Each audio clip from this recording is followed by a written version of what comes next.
Hello guys, welcome back to this channel. On today's video, I'm gonna show you how to send multiple photos on Instagram DM.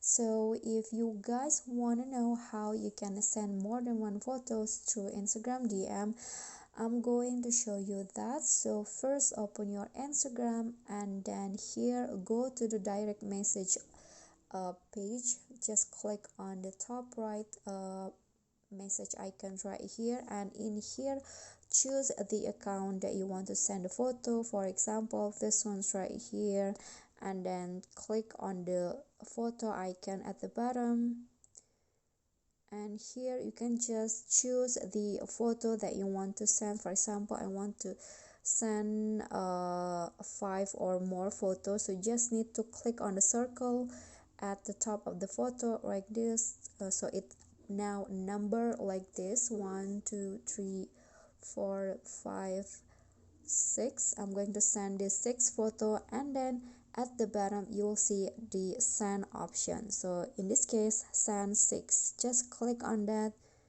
and after that the photo will be sent to the account. Okay, so I think that's all. That is how you can send multiple photos on Instagram DM. I hope this video will be helpful to you. Please don't forget to click on like and leave a comment, and also subscribe to our channel. I'll see you all at the next tutorial. Bye.